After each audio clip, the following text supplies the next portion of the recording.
Back to the final segment of the show for today. The topic is ethnic groups in Africa and their impact upon government or governance. And we have to continue our discussion, Dr. LMadu.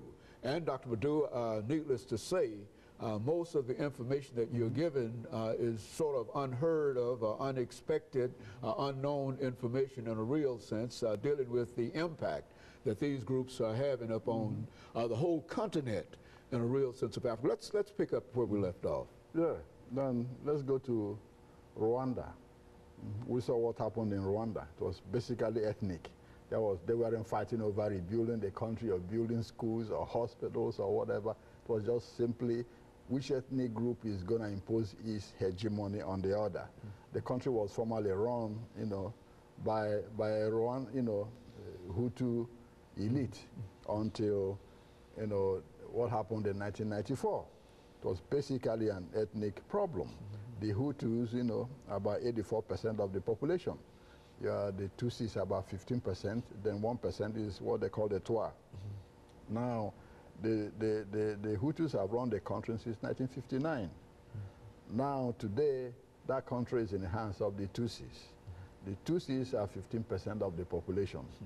Now, there's no way any Tutsi president or candidate for office can win a free and fair election in that country. With only 15% of the population. Given the ethnic way people vote in Africa. In the last election, people were complaining, oh, Paul Kagame has rigged the election and all this. Well, if you understand the country, you know that no way Kagame is going to win a free and fair election, given that 84% of the population are going to vote against him, period. So the only way he can win any election is to manipulate it. Yes, some of his opponents who were Hutu, were arrested and jailed even before the election. Okay. In Burundi, the same thing, in reverse. The Hutus are now in control in Burundi. Previously, the Tutsis were also in charge in Burundi and used their military power to suppress the majority. Today, the Hutu president, Nkurunziza, is in charge of Rwanda and of Burundi. And the Hutus want to make sure they keep power as long as possible. In Equatorial Guinea, you have the Fangs and the Bubis on each other's throat. Power has always been in the hands of the majority Fangs. The former president, the first president, Francisco Macias Nguema, he slaughtered almost 800,000 people in his country. And almost half of those were his Bubi opponents. He was slaughtering to stay in power. His nephew overthrew him and had him killed. And he's been in power since then, since 1979. The current president, Obiang, is also doing the same thing, making sure his people are in charge. In Gambia, where you have President Yahya Jammeh. Jammeh belongs to the Jola ethnic group. The president he overthrew, Jawara, Dawda Jawara, belongs to the Mandenka ethnic group.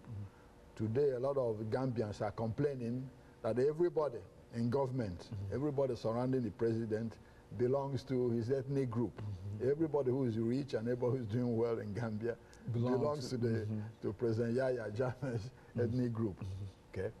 In Democratic Republic of the Congo, you have the same. You have the Mwandi. You have people from Kasai. Then you have people from Shaba, formerly called Katanga. The present president, Kabila is, from Shaba, and then the main opposition leader, Tshisekedi, is Kasai. And right now, people are feeling that people from Shaba, formerly Katanga, are imposing their hegemony on the other ethnic groups in the Congo.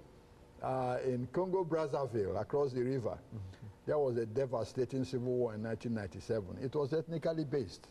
The former president at that time who was overthrown is from the Lari ethnic group that's around Brazzaville, the capital.